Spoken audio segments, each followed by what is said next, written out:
Thank you, Emma. Thank you for the opportunity to be here. It's a real pleasure, and very much looking forward to contributing to your sales kickoff. I'm going to talk about negotiation, and I am going to argue that negotiation is the approach that you can take to really drive both soft and hard outcomes. Hard outcomes, through negotiation typically focused on pricing, you will get the highest level of profitability. But through the way in which you craft the process of negotiation, you actually enhance the satisfaction of your clients or customers with what they get. I'm going to address different aspects, both things that you can implement tomorrow and things that may take a little bit more time, a little bit more behavioral change. But what I am going to present is the outcome of more than 25 years of work as a professor of strategic sales and negotiation, and also what I have observed working in large corporations and setting my own business and coaching people doing real deals on a day-to-day basis. I'm going to look at the idea of using these skills to take control of the negotiation process. And why taking control is a theme that may be relevant. Well, in a large organization like Experian, you will have things that in the sales and the negotiation process, you just cannot change. For instance, the architecture of the safety systems that you bring when you offer analytical services. Some of the infrastructure that you work on may not be something that you customize to the client. Indeed, in large organizations like yours, there will be systems that favor centralized pricing decisions, more these days with automated technologies like AI. But there are things that you can control, and I'm going to focus on those elements that you can control in the negotiation process. The things that you can actually leverage, using Nick's words this morning, to stretch and to develop both your skills and the results that you get with your clients. Some of you have been already here for 3 days. I believe that today is going to be a long day. So what I'd like to do is a very quick activity to re-energize everybody here. I'm going to invite you all to form pairs or dyads. So in your tables, if you are even numbers, that's perfect. Then you may have 2, 2, and 2. If you happen to have odd numbers, you may want to turn to the next table. And I want everybody to find a partner across all of the tables. So 2 seconds to find someone you're going to be working with. And this is a physical exercise that hasn't got any risk involved. Okay? Can I see everybody paired up? Yes? Okay. Also at the back? Right. So now, with your partner, what I'm going to invite you to do is we're going to do an arms wrestle, okay? So I want you to get into position, right? Either with your right or with your left. And in 30 seconds, I want you to bend each other's arms as many times as possible. So get into position before I start. 30 seconds, okay? Make sure you take out some of those bottles. Everybody ready? 30 seconds, start now.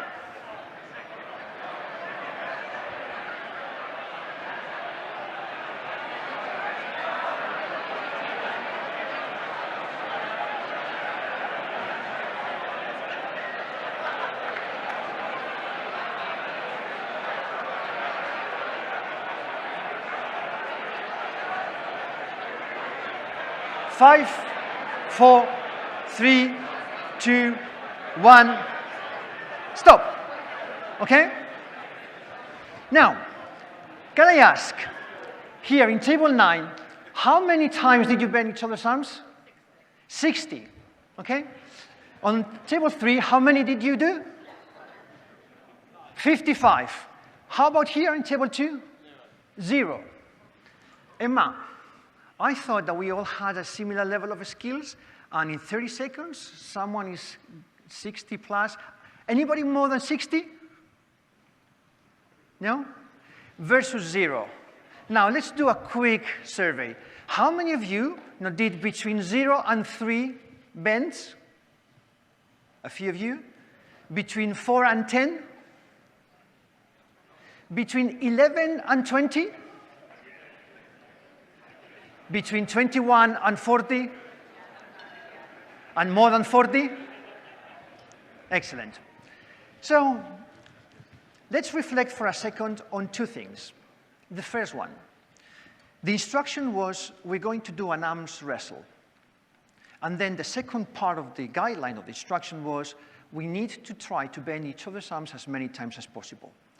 If you focus on the first part, your outcome is the expected one, 0, because you both seem to be equally fit, and therefore in 30 seconds there's no way you can actually get the other's arm twisted.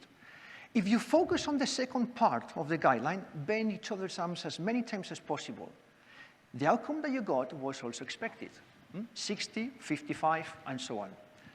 This is what happens in real life, in real commercial negotiations. Whether you focus on the big pie or whether you focus on specific variables makes every difference.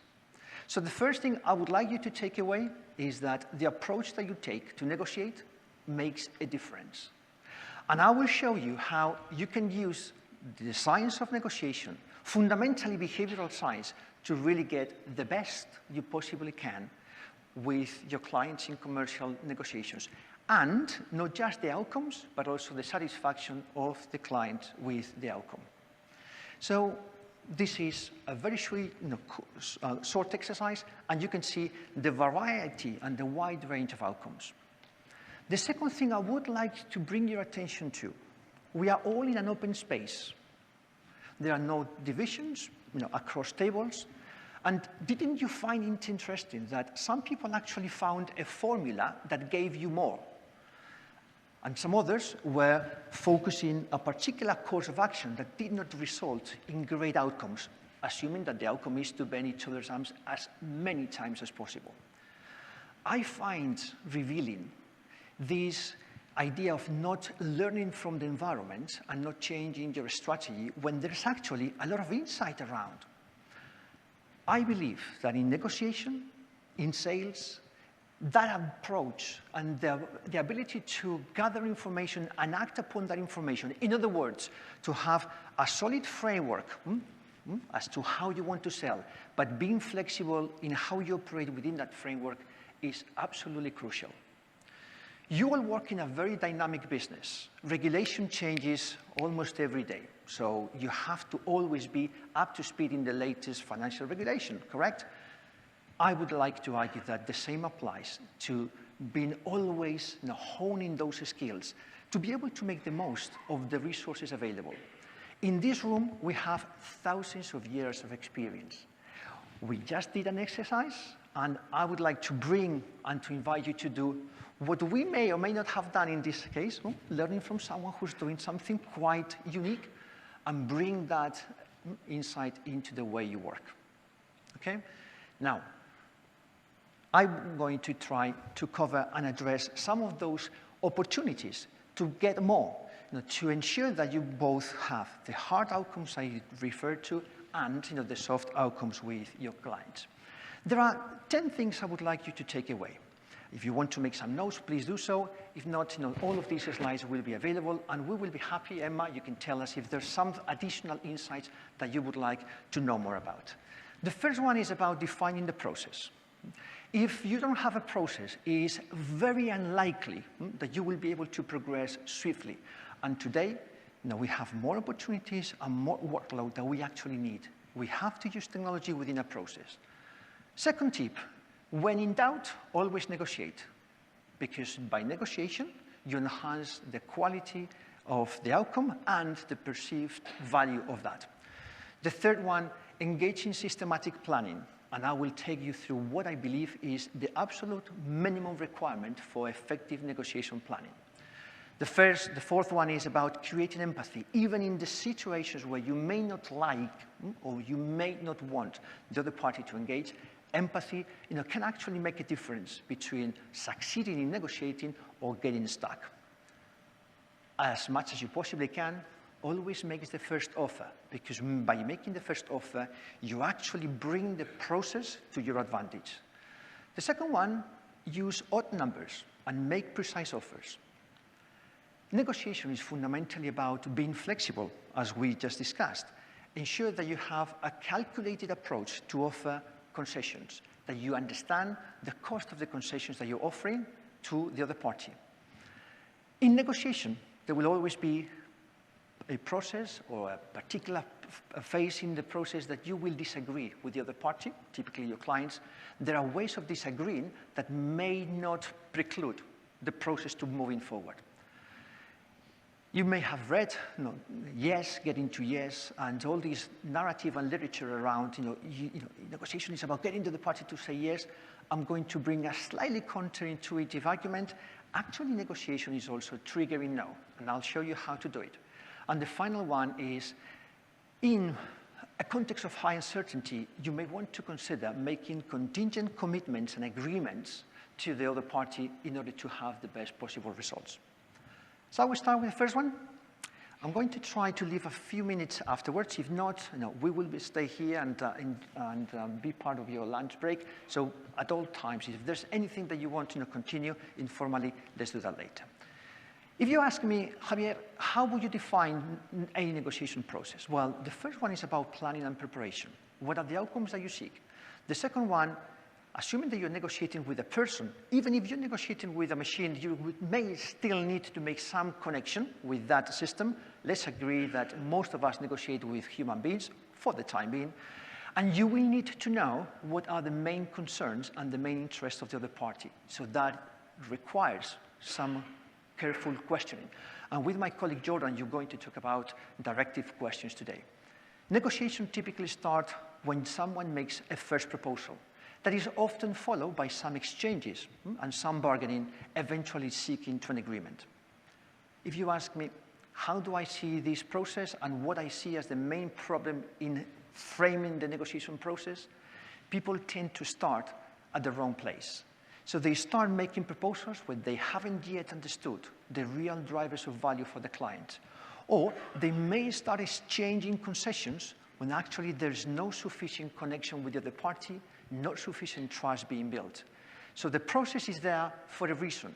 And what you really want to know is where you are in that process. Second, if you have a choice, I would always argue that you should negotiate. For two reasons. First, it increases satisfaction with the outcome, and it enhances the perceived value of what the other party gets. Imagine the situation that following this sales kickoff and some of the resources that Experian is going to make available, you start smashing your numbers, and you start really seeing a breakthrough in your performance, which then leads to, let's say, a promotion, and with that promotion, a nice increase in your paycheck. So you go home one evening, and you say to your partner, well, this is the new job I've got, and this is my new employment terms and conditions. And then with your partner, you say, wow, this is such a great news. Now we have the opportunity to upgrade. And you decide to go for a new home. And imagine that you are in places like Birmingham or London, where finding a suitable home is a difficult job. So you start the campaign, and you have seen 22 properties over a period of 4 months. None of them were suitable. And you walk into property number 23, and you fell in love with the property immediately.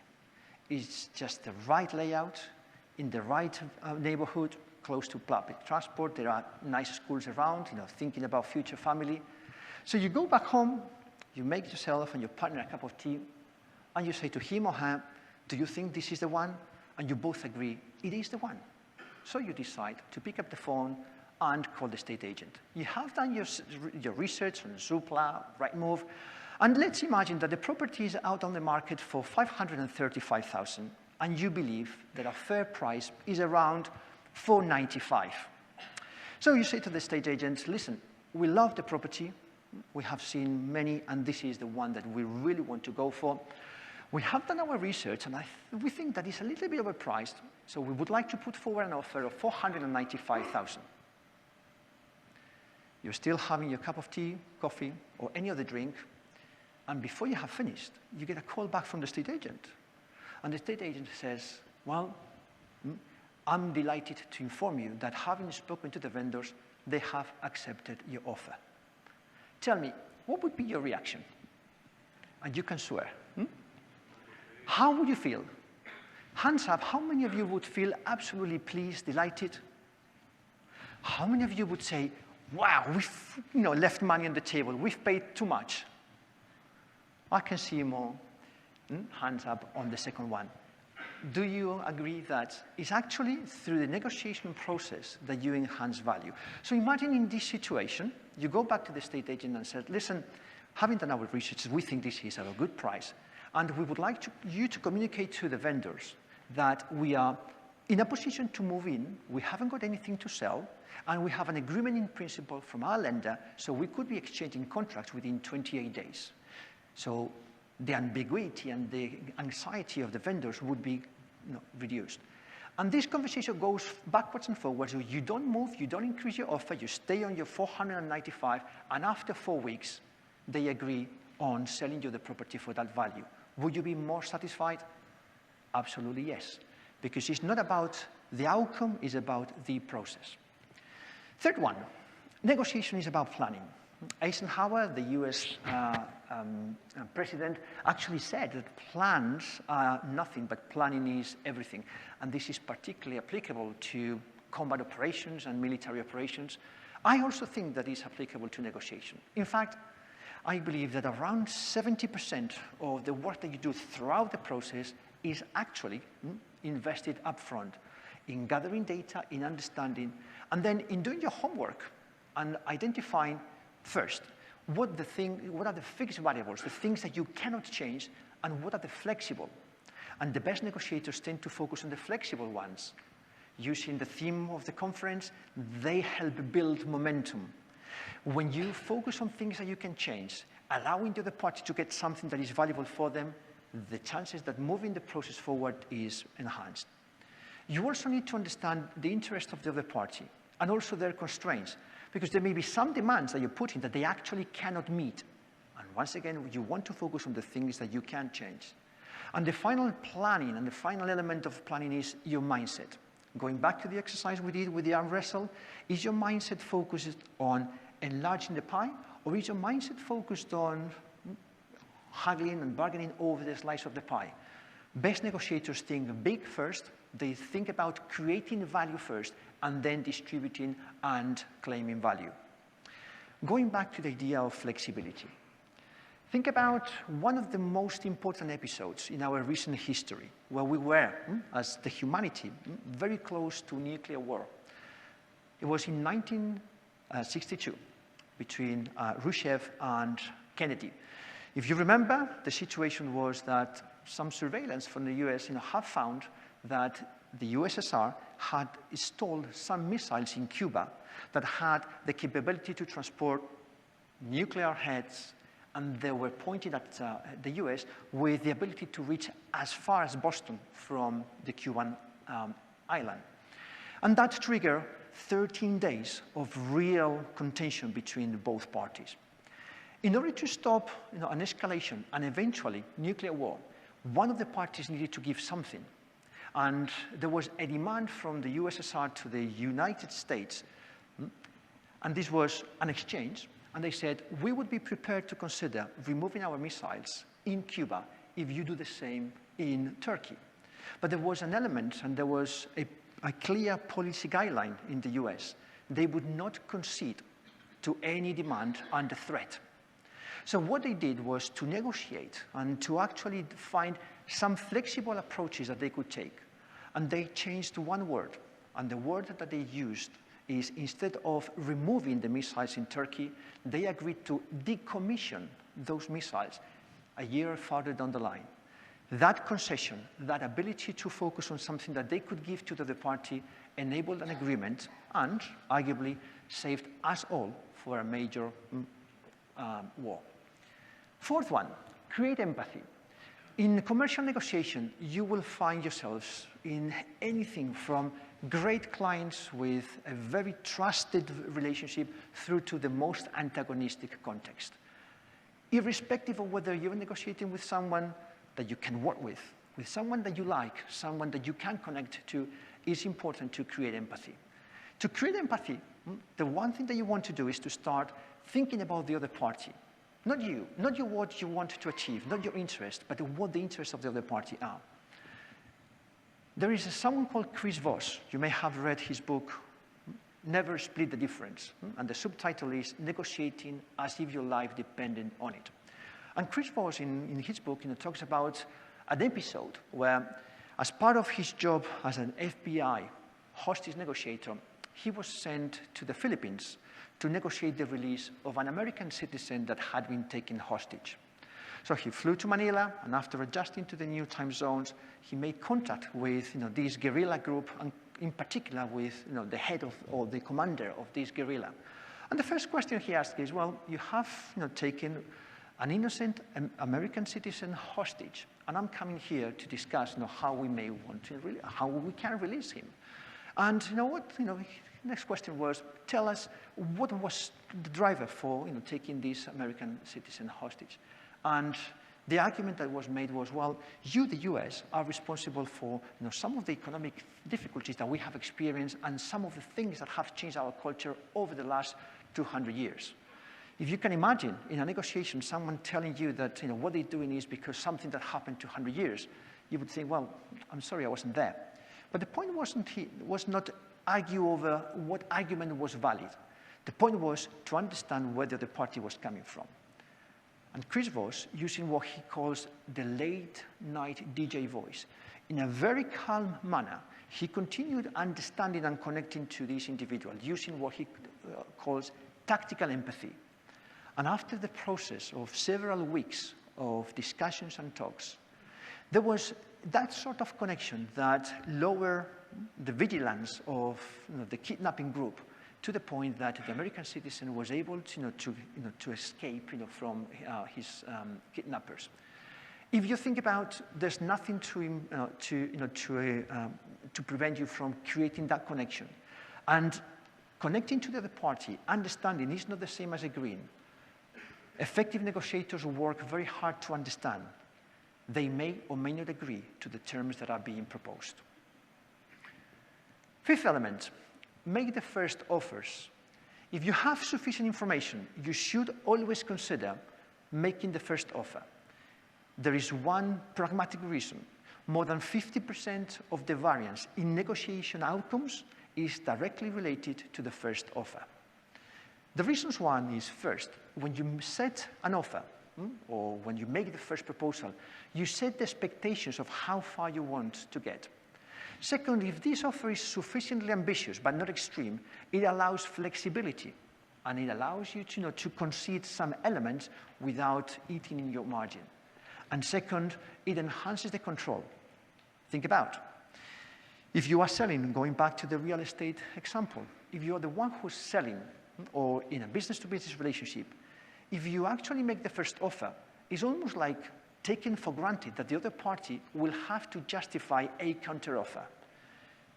If you are given a first offer, you will have to work harder to counter and to bring arguments that are valid for balancing the outcomes. Therefore, always try to make the first offer. There's only one exception, and the exception is if you don't have any reference point. For instance, if you are in the arts, or if you are selling some premium or exclusive products where there's no reference point, then you may want to leave the other party or to discuss some form of approach to make a reasonable price. But in most negotiations, the likes that you typically encounter, it is in your benefit, and it's beneficial to make the first offer because you will anchor the process to your advantage. And when you make the first offer, make sure that you actually use an odd number or a precise number.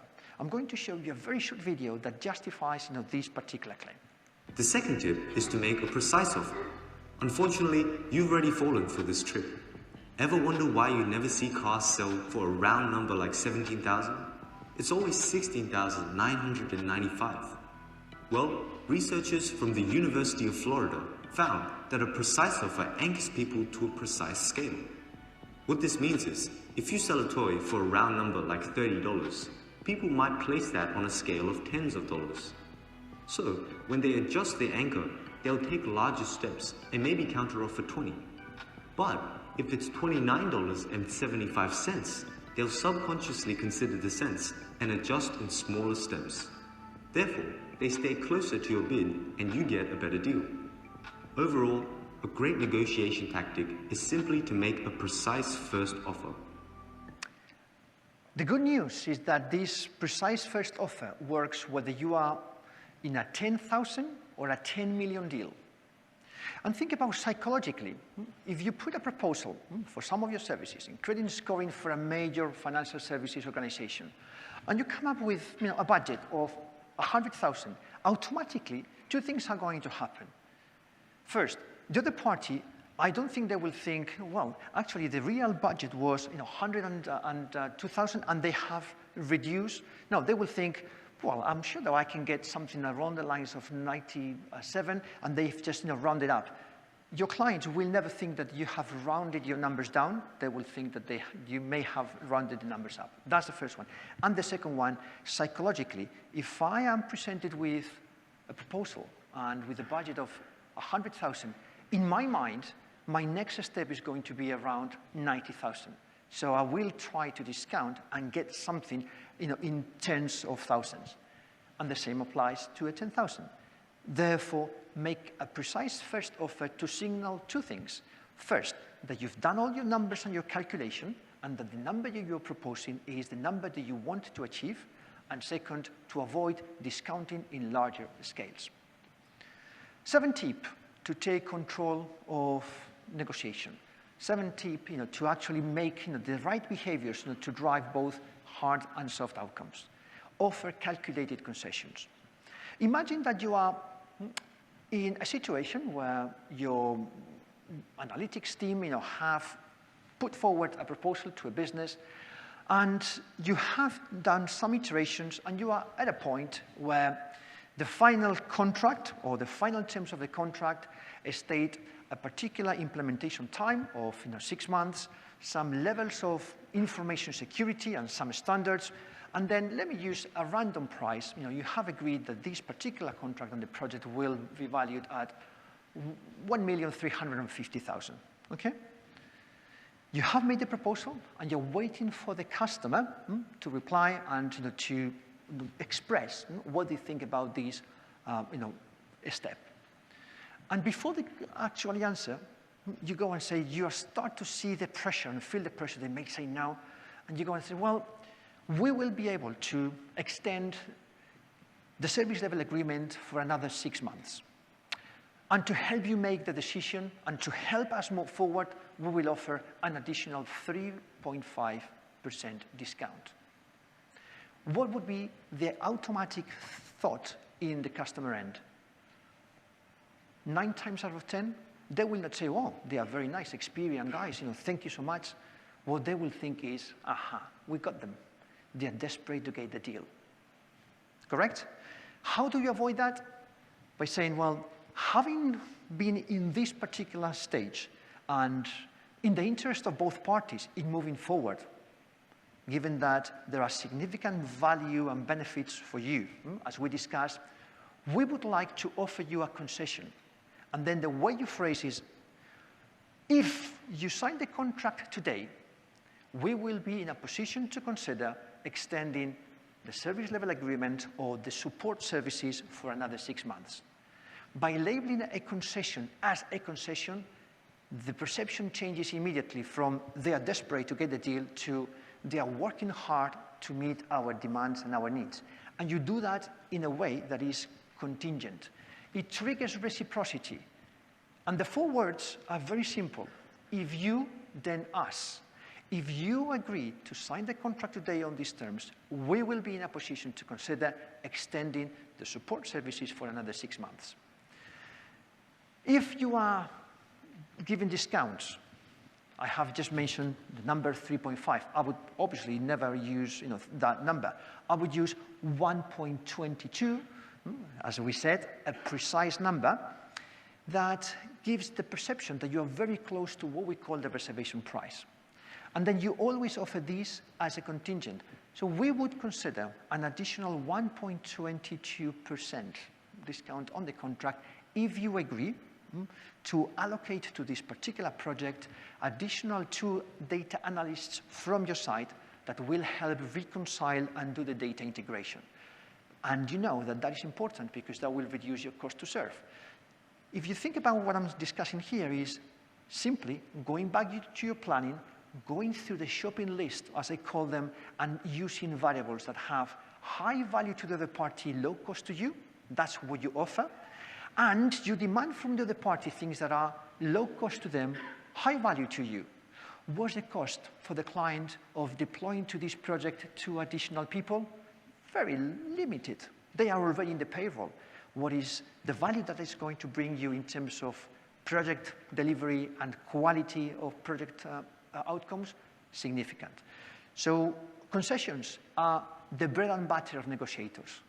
I find that very often negotiators do not use the strategy of offering concessions in a way that maximizes their value and eventually the other party's value. So please take these elements. Always label concessions as concessions.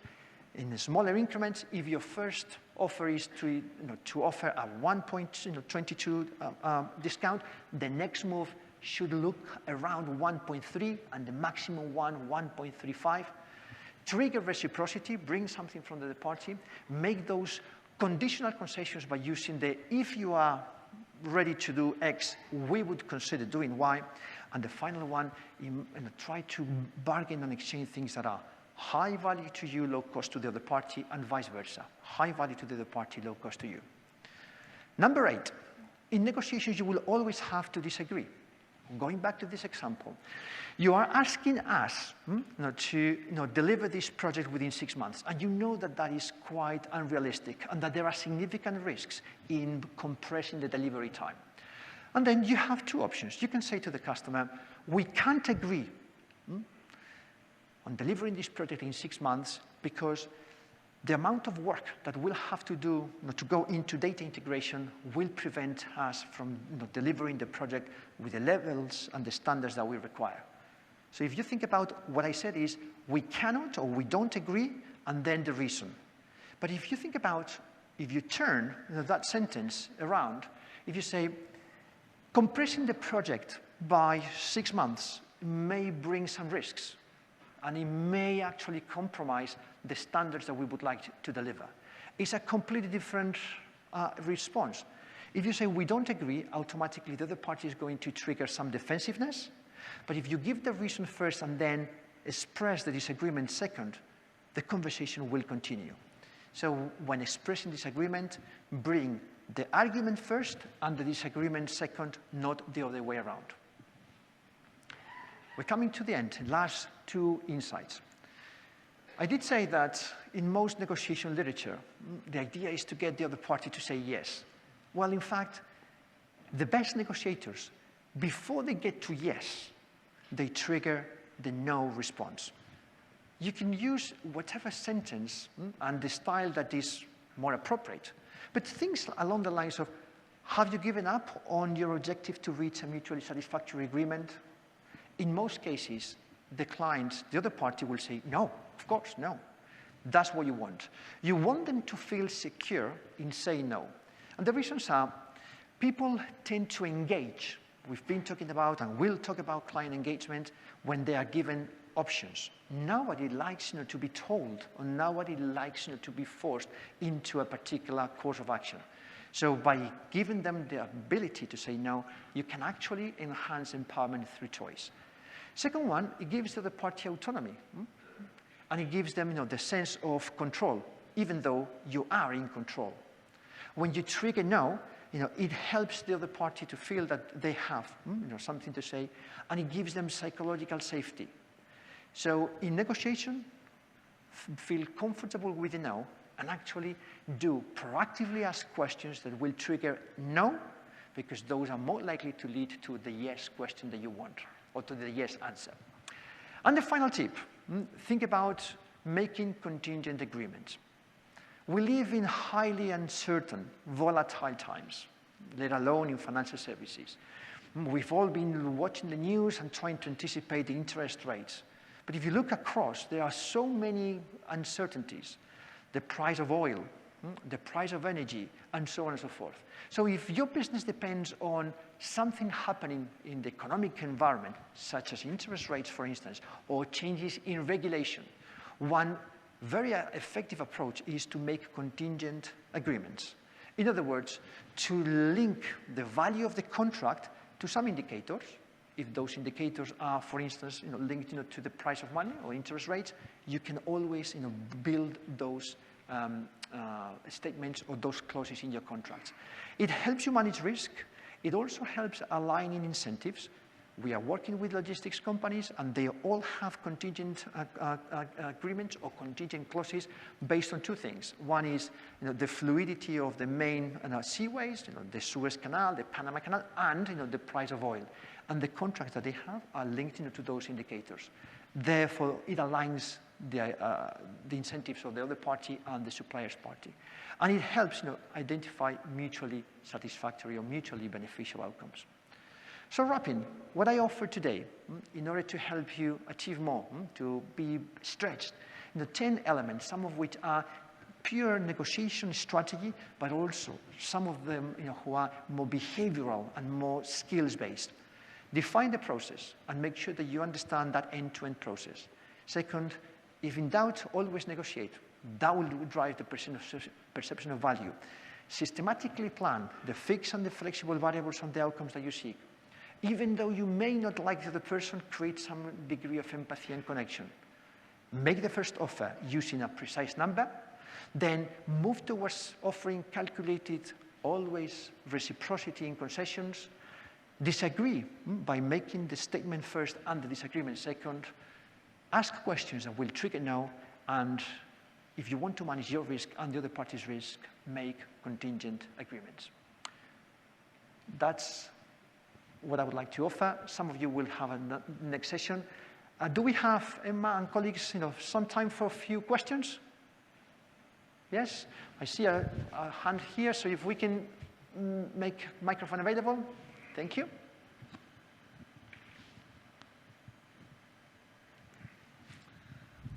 I think the vast majority of us in this room carry revenue targets, not margin. I just wonder if you could talk to the challenges around that. Does that limit our scope of bargaining options where there might be things that we could concede that are related to cost, or things that we might want that are related to cost that actually Experian wants, but us as salespeople, we're driven by a revenue item? Okay, good question. Thank you. If you think about, I've somehow probably focused on negotiating the actual substantive content of your services. But if you think carefully, what is the first thing that you negotiate with your customers? The engagement process. You negotiate the agenda. I would argue that your most valuable asset is time. And if you have revenue, top-line targets, the best use of your time and how much time you spend with each client is going to be one of the keys to help you get more. Therefore, my advice is that you use some of these principles to negotiate the engagement process with the client and some milestones so you don't overinvest in not attractive opportunities to release time to invest in the best client opportunities. Any other question? Comment?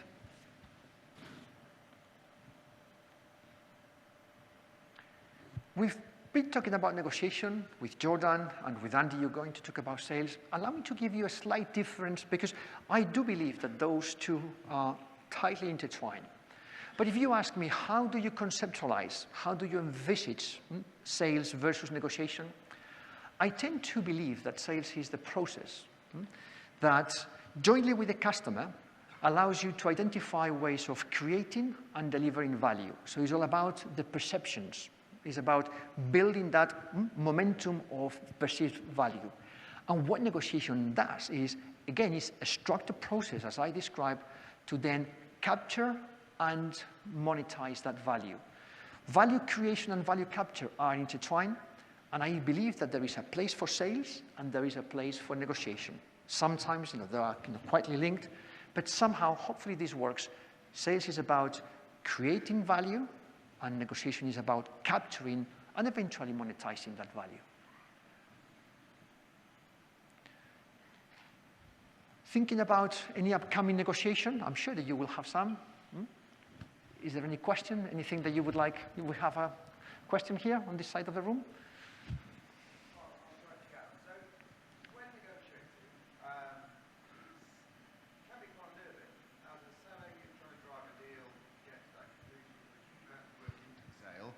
And you're wanting to get to that end point to celebrate the success. It definitely adds a level of jeopardy, I think, for the sellers trying to work the deal. Have you any tips or advice that people could use to sense check, are they on the right track? Sometimes it can feel that you're pushing a bit far, and you might lose this deal, it might blow up in your face, and then you've got nothing left. So how would you sort of make sure and sense check that you're keeping on the right track and that negotiation is going in the right direction? Mm-hmm. How do you help people keep their nerve, I guess, through that tricky process? Perfect. I always ask questions. I cannot read in the customer's mind. So how do I know where I am in their buying process? How do I know their pressures? Because here's the point. My assumption is that when you are engaged in a conversation with a client or a customer, there is undoubtedly value that you're bringing, and there are things that you have as a company, as also as individuals, that they need. So my only job, once that conversation has started, and I think it's a fair assumption to assume that they want something from you, is ask questions to derive from their answers, because you can't ask direct questions, but to deduce where they are in the buying process. And I only try to push, using your words, the deal to an end when they are ready to buy. If you think, and very, very, very, very basic, what's the process that clients go through? If they don't know you, they are not interested. Then through the collateral that you generate, through the ratings of the company, information available in the marketplace, at the end of the day, you are a leading company, they may get interested. That's still too early in the process. Then through some interactions and carefully customized information, they may become very interested. Is that the point where you start moving the deal forward? No. You still need to convince them that you are much better than Equifax or any other competitors. And when they are convinced, you still need to do the final step, which is to commit them. How do I find whether the client is committed? When they give me something that is valuable, typically information. So if the responses that I'm getting from the questions that I am asking, and assuming that those questions are well framed, well crafted, are not valuable, then that's signaling an intent. And the intent is, I'm not buying from you or not intending to buy, I'm just fishing for valuable information to compare your offer with someone else. At that point, I do have an approach to actually invite the client to withdraw in the process, and that's when I move to the next best opportunity. So it's about qualification. And the final thing I would say is negotiation. And the deal, let's call it that way, is the result of the process.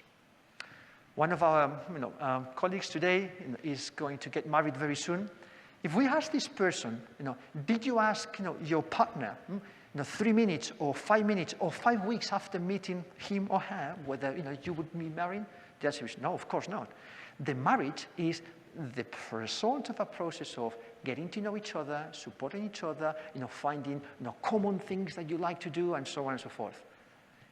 I believe that sales is not different. It's the result of the process. That's why the process has to be well defined. And I believe there's also something that we will share with you about how you orchestrate and how you organize that process. But final, and let me reiterate, you ask questions to understand where you are in their minds, in their decision-making process. Any final question? Anything else that you would like to? We've got one at the end, far end. Actually 2, so one there and another one here.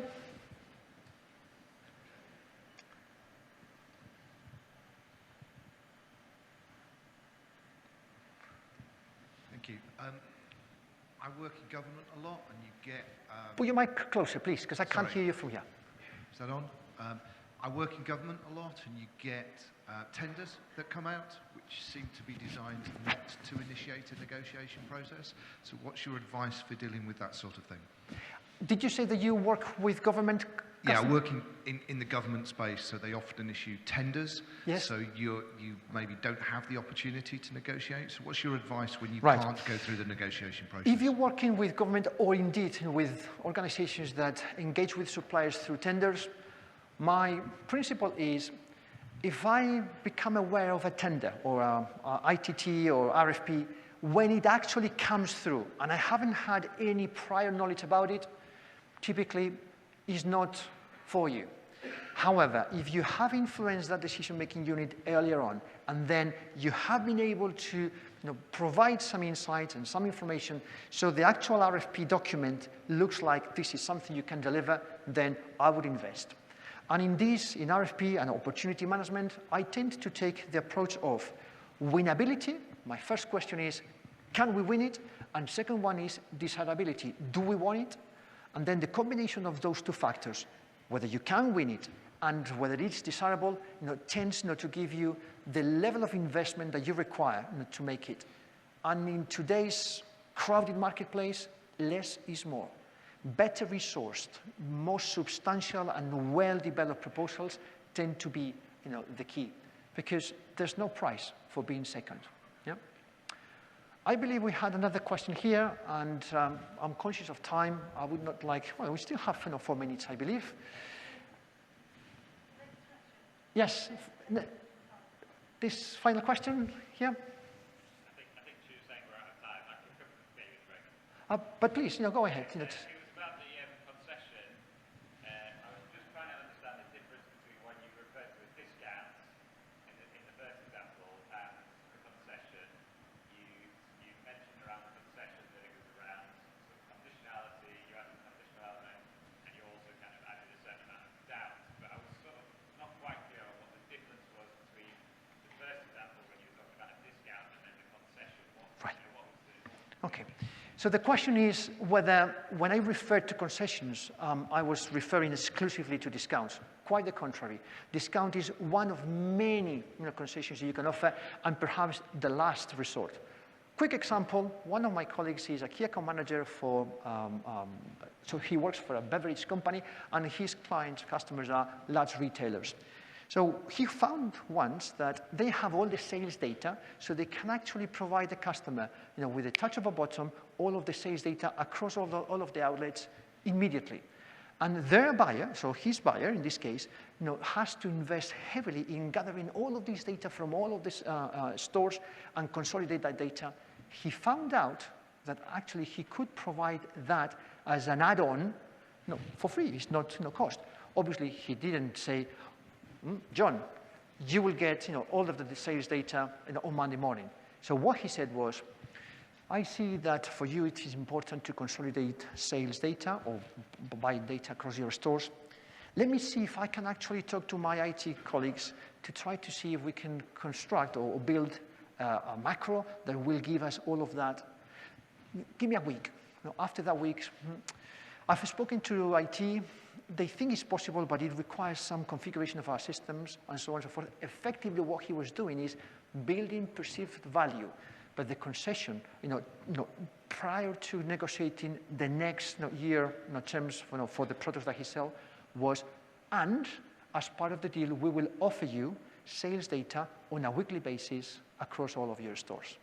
So concessions can be anything. Discount is one, but there may be other things. Information, maybe some additional support, and so on and so forth. In your business, choose the ones that have low cost to you and high value to the other party.